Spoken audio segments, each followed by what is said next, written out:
It's Monday, let's do a mailbag.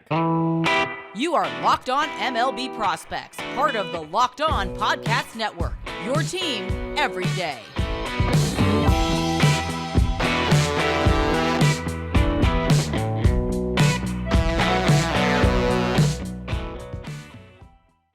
Yes, welcome on into Locked On MLB Prospects, your home for all things minor league baseball. I'm your host, Lindsey Crosby, baseball writer for Sports Illustrated. Thank you for making this your first listen every single day. And today's episode is brought to you by our friends at BetOnline. BetOnline has you covered this season with more props, odds, and lines than ever before. BetOnline is where the game starts.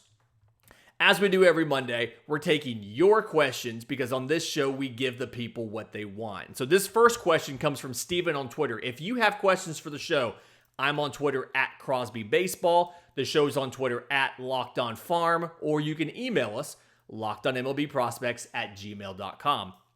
So first question here, from Steven on Twitter, does Matt McLain have the arm to stick at third? So Matt McLain, Cincinnati Reds prospect, first rounder in 2021 out of UCLA, 5'11", 180. And the short answer is yes. The long answer is I don't think he's going to play at third. So, all right, the thing behind Matt McLain is he has absolutely great contact ability. I mean, he very, very rarely swings and misses. He's seen as one of those high floor players. Like, he is more than likely going to work out. Great lineage. His dad played college football at UCLA. His mom played college softball and volleyball. His brothers play baseball at Arizona State and UCLA. Like, just a great sports family. But he's a guy very rarely swings and misses. He's making contact just about every time he swings. But the thing is, he hasn't historically hit for a lot of power. His approach is very much contact oriented. Doesn't really have the ability in his swing to load up and get power behind it. He can control the barrel of the bat well. He can make contact, but he's really going to have to make some mechanical tweaks if he wants to be able to bring the power into his game. So because of that, the exit velocities aren't eye-popping, aren't explode off the charts there for you. And here's the thing about Matt, and kind of a reminder about where we are in the minor league season. So he's in Double-A this year. Pretty aggressive promotion, if you ask me. But he's in Double-A after he spent all last year at he spent 29 games last year at High A Dayton. So he's batting .283 over 13 games, 46 at-bats. And he's got 4 doubles, 2 triples, and 3 home runs. Now, last year in Dayton and High A, in 29 games, he had 3 home runs. So to have 3 home runs in 13 games in Chattanooga is obviously significantly more. I mean, his OPS was 811 in High A. It's over 1,000 right now. His slash line's 283, 358, 652. So the big thing here is we don't have enough data to make a sample size determination here. Is this a small sample size, or has Matt in fact readjusted that swing and unlocked additional power? I don't know. I haven't seen enough of him. I've caught him once all season, and sample size, I mean, anybody can get hot for a while. Anybody can get cold for a while. So I don't think we know. And the question was about his defense. I just wanted to make sure we kind of covered the offense, and we understand that we don't know exactly where the offense is as of now. So when we do the projections and stuff, it's going to be kind of a range with him. So defensively, he can make all of the plays at shortstop, but it doesn't look easy. He's laboring through it. It's now visible effort. You're watching him do it. Not very fluid to what he does. He's got the arm to play third. He's got the arm to play outfield, and he played outfield at UCLA some. his hands, he has the hands for second as far as soft hands, can make a transfer, fluid actions, things like that. He has the speed to play in the outfield. And so rather than looking at him moving from short to third, which is not a decision I want to make yet until I can make sure he legitimately has power, because in that third base position, you're trading some defensive range for offensive power. So until I know that he can do that he can actually hit with that power, I'm going to be looking at him to be going to second or maybe back to the outfield again, like he did some in college. So I think he's fast enough to play center field. I think he'd profile well for a right field. But again, premium offensive positions. Your corner outfield spots and your third base and your first base, your corner outfield, corner infield are where you see your power guys. So I'd rather slot him into a second base center field kind of role until we know for a fact whether or not he's got the power to hit like you would expect a corner guy to do. So, Steven, I'm going to tweet at you to remind you that, like, hey, I answered your question. Get back to me in, a month or so. Let's look at this again. Let's see if we can actually pull up some video on the pod and talk about whether we think he's more of a third baseman or a second baseman at that point, once we know a little more about what he does offensively. And in just a minute, I want to talk about a Phillies guy who has looked absolutely fantastic in his small sample size in Low-A. But first, today's episode is brought to you by our friends at LinkedIn. So with spring in the air, it is time for renewal and growth, personally and professionally. And if you have a small business, as your small business grows, LinkedIn Jobs is here to make it easier to find the people you want to talk to faster and for free. You can create a free job post in minutes on LinkedIn Jobs to reach not only your network, but beyond to the world's largest professional network, over 810 million people. Then you can add your job and the purple "you're hiring" frame to your LinkedIn profile to spread the word that you're hiring so your network can help you find the right people to hire. LinkedIn gives you sample tools like screening questions to make it easy to focus on the candidates with the right skills and experience so you can prioritize who you'd like to interview and hire. And that's why small businesses rate LinkedIn Jobs #1 in delivering quality hires versus the leading competitors. So LinkedIn Jobs helps you find the candidates you want to talk to faster. And did you know every week, nearly 40 million job seekers visit LinkedIn? So post your job for free at linkedin.com/lockedonmlb. That's linkedin.com/lockedonmlb to post your job for free. Terms and conditions do apply. Okay, so got a question from Mike on Discord, and he asked about Andrew Painter. So Andrew Painter, 6'7", 215. He's a big boy. 2021 first rounder out of high school, and kind of the outlook here. And what prompted Mike to reach out to me about it was the outing he just had for Low-A Clearwater. So the thing when it comes to Andrew Painter is he profiles to me to be a future number 2 to number 3, depending on how a lot of the secondaries and stuff work out. So as a high school pitcher, pretty advanced as far as his arsenal, as well as the way that he approached the game of baseball. He's got a fastball that was, before he got drafted, it kind of sat in the low 90s. Now it sits mid 90s. He touched 98 in instructs. And so definitely a thing that is a plus offering. The metrics behind it when it comes to how much run it has, to the spin, all of that profiles to be a plus pitch. To go along with that, he's got a plus changeup. And the thing about the changeup is, and this is a big thing, especially for young pitchers, because prep pitchers, there's a lot of volatility there. A big thing for young pitchers is having the confidence in your pitches, especially pitches that aren't your fastball. So the thing I love about Andrew Painter is he will throw the changeup in any count to any hitter, lefty, righty, doesn't matter. And over the summer, he made some tweaks to the pitch over the summer, worked on it in instructs. It has a different plane to it. So it avoids bats even more than it did when he got drafted.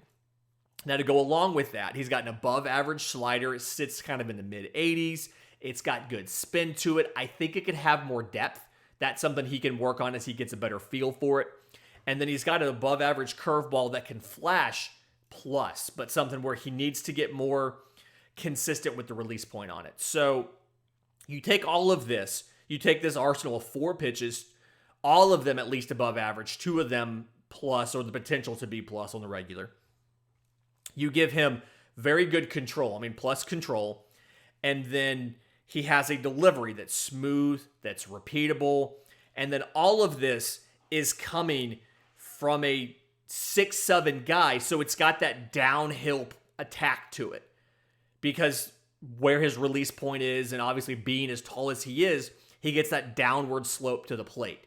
So what I want to see, and again, I haven't seen a lot of him this year. He's thrown in 3 games, 12 innings, 4 hits, 1 run, 3 walks, 30 strikeouts, which that is absurd.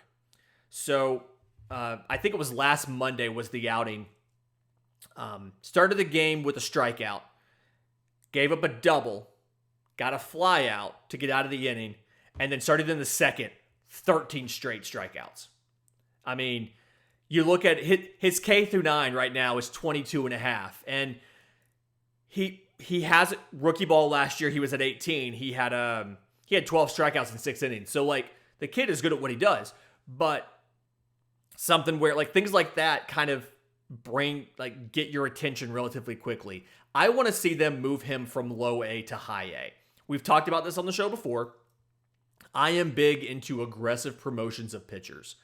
And in my mind, low A exists for guys that just recently came out of high school for you to figure out whether or not they have what it takes to be a professional ball player.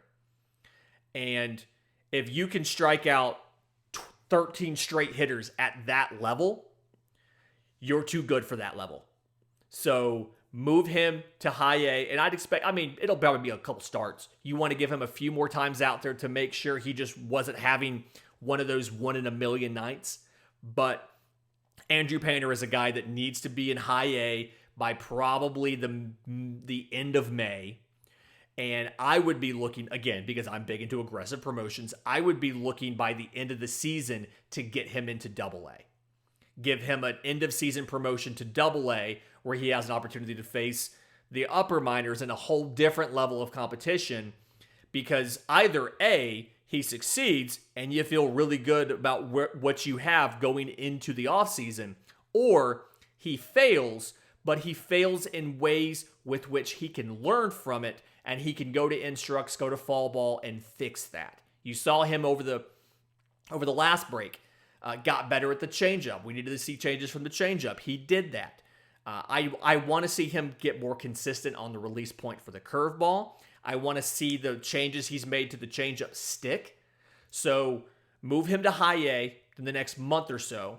And then after that, plan to put him in Double A by the end of the year so he can get that challenge. And in just a minute, I've got a great question that I really love about the Braves shortstops and what they do behind Dansby Swanson. But first, today's episode is brought to you by our friends at Built Bar. Built Bars are the protein bars that taste like candy bars, and I think they're even better than candy bars. All Built Bars are covered in 100% real chocolate, 130 calories, 17 grams of protein, 4 grams of sugar, 4 net carbs. So they're good, and they're good for you. You can go to Built.com. You can check out the list of all of the flavors they have. There's the regular stuff, the mint brownie, your coconut almond, your white chocolate cookies and cream. There's also the limited time things, the blueberry muffin, stuff like that.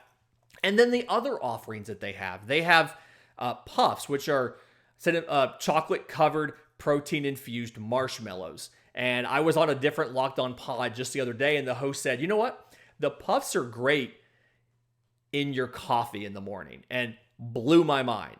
So I am excited for my churro puffs to come so I can put them in my coffee in the morning and see how that goes. But go to Built.com. Check out the list of all of the flavors and all the different options of things they have, whether it's the broth, the puffs, the bars, whatever it might be. While you're there, use promo code LOCKED15 to get 15% off your order. That's promo code LOCKED15 at built.com. Okay, so this last question coming from AJ on Discord. And AJ asked, so if Dansby Swanson does not re-sign with the Atlanta Braves, and the way Dansby started the season, and again, small sample size, the way Dansby started the season, you're not necessarily going to want Dansby to re-sign in Atlanta. But if Dansby doesn't re-sign, what do you think the Braves' options are at shortstop? What does the system look like? And typically, shortstop is one of the deepest positions in a system because you draft a ton of shortstops and move guys to other positions. I think the Braves, there's two real options that you could see in the next couple years from the farm system. But I honestly think if Dansby doesn't get re-signed, you sign a veteran to a short-term deal, a 2-year deal, maybe a 1-year deal, to bridge to a prospect. And of the two shortstop prospects, they're big in the system, Vaughn Grissom and Braden Shewmake. The guy I think it's going to be is Braden Shewmake. So let's work backwards here. So Vaughn Grissom. So 2019, 11th round guy out of high school, 6'3", 180, comes out of Florida. He's not the son of Marquise Grissom, but he is related to Marquise Grissom from what I understand. So very much a contact-oriented infielder. So another guy that kind of profiles at that middle infield. I feel like he's stretched a bit at short. So very good contact ability, very good awareness of the zone and what the strike zone is doing, where it is. He's got good raw power. You see it in batting practice. He's got the exit velos when he really gets into a ball that matches a lot of the better hitters in the system. I mean, I think he has a max exit velo of 113 or so. But I still think he's going to hit for more average than for power. His slugging numbers did get better last year as he spent 2021 in the minors. I believe he started off in low A for 75 games, moved to high A for 12 games at the end of the year. So, I mean, hit 5 home runs in low A, hit 2 in high A, but his slugging numbers did get better. Had a 446 slugging in low A, had a 595 slugging in high A, gave him an OPS of like 1100. It was nuts. But a guy where I don't necessarily know if he's ever going to put on the weight and body development that he needs to really hit for serious power. And then at shortstop, I feel like athletically he's stretched a bit. He's got limited range. He doesn't have the most amazing athleticism. He definitely has the arm strength to play short. I think he has the arm strength to play third. He has the hands. He can make a good transfer. He's got good footwork, good hands. He can play a second. So I think he's a guy where, again, the power is going to decide where he goes. If that power develops and he becomes a 20, 25 home run guy, he's a guy you look at moving him over to third and develop him a little bit more and let him unleash that arm to make plays and then go out and hit tanks for you. If he's a guy where the power still kind of stays back a bit. And he's got, I believe he's right now 13 games in high A, he's batting .269, 2 doubles, no home runs. And again, very small sample size. I'm not saying he can't do it, but I think that's something where you look at moving him over to a second. Now, again, he is in high A. You've got a couple years of runway to figure this out, especially with Ozzie Albies signed to the most team-friendly long-term deal you've ever seen. But Vaughn Grissom, definitely a guy that you're looking at from the perspective of, I think he's going to play second versus short. Maybe the athleticism shows up. Usually it would have by now. The other option, and the one I think they're more likely to go with, is going to be Braden Shewmake. So, Braden Shewmake, same draft, 2019, but a first-round guy out of Texas A&M. He's 6'4", 190. And the thing there, and they had 2 picks in that draft. They took Shea Langoliers at 9th overall in that pick in that draft, and he just got moved to Oakland, and in the Matt Olson deal, but just tore it up last year at Low-A. He's in Double-A right now, and very good defender, and he's gotten better since he's gotten in professional baseball.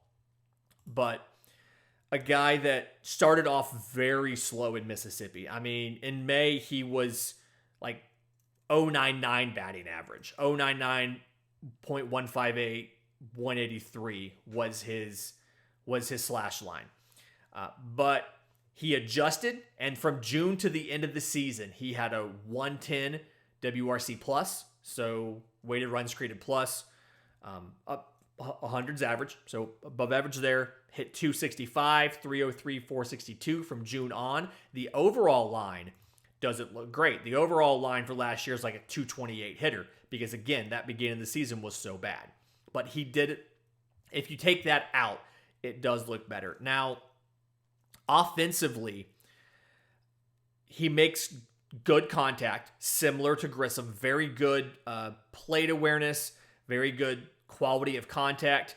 He can hit velocity. He can go opposite field with it, so put it all over the park, but doesn't have a ton of power, and part of it is his frame. Again, 6'4", 190. Can't really put on a lot of weight. He struggled with it in college too. And so needs to add more weight, one, for the power, and two, just to help him withstand playing every single day at the professional level. Obviously, college, you're playing 4 games a week, usually at like the heart of the schedule. Minors, you're playing 6-7 games a week. So he needs to get some more weight there. Again, hasn't been able to do it going back to college. Defensively, like I said, it has improved quite a bit. I think he can stick it short. I didn't used to always think he could do that, but I definitely think that now he can stick it short. He's got, doesn't have amazing arm strength, but he has enough arm strength. Very good clock as well. So he understands how much time he has to make the play. Can speed himself up when he needs to speed himself up. Very good body control as well. Can get to balls in the hole. Can make a stop. Can get the ball to first in time. And Atlanta has him at AAA this year, so he is at Gwinnett. Now, if he follows the same pattern, he's going to struggle to start off the year because that's what he tends to do. He struggles when he gets a new level. So if that pattern holds, he will struggle at AAA. Right now, he's batting .289. It's only been 11 games. Again, 1 double, no home run. 1 double, 1 home run. 6 strikeouts, no walks, stole 1 base. I think the slash line's like 289, 395. So not amazing, not a ton of power, but again, start slow. He has plenty of time. So if I had to put money on it right now, I would say the Braves are probably not re-signing Dansby Swanson.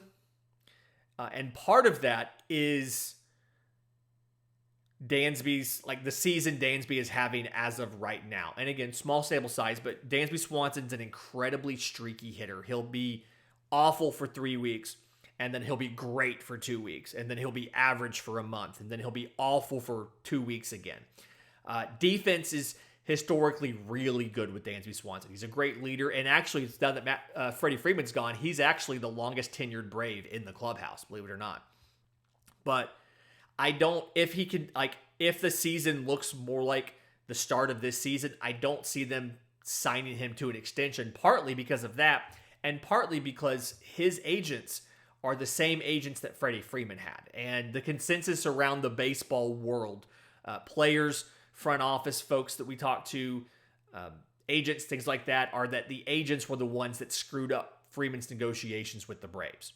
So can't say that bodes well for his chances of re-signing in Atlanta. I do think if he were to take a discounted deal, they would re-sign him. They probably have already offered that to him and he declined it, and that's why he's going into a walk year here. But definitely, either way, not the way you want to start a free agent year. I do see the Braves letting Dansby walk and then not throwing a ton of money at a free agent. You know, whether it's a Carlos Correa if he opts out or a Trey Turner, not throwing a ton of money at one of those high-end guys, but going out and getting a bridge shortstop to get you to the next prospect, who I think will be Shewmake. And the way that the timelines work out on these guys is you'll have some time for Shewmake to be the guy. And if for some reason you don't think he's the guy, you have Grissom, who's behind him about a season and a half or 2 seasons or so behind him in the minors, where you can always bring Grissom if Shewmake doesn't work out, if Grissom can stick it short. Again, I don't think Grissom's going to. I think he's going to be a second baseman. He'll be your Albies replacement in case of injury or anything like that.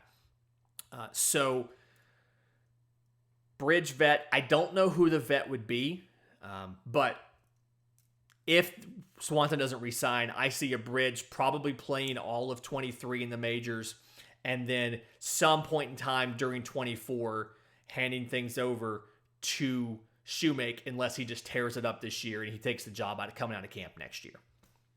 If you have questions for the show, I'm on Twitter at Crosby Baseball. The show's on Twitter at Locked On Farm. Please send those in, or you can email us, lockedonmlbprospects@gmail.com. We do these mailbags every Monday. We've got a great week coming up.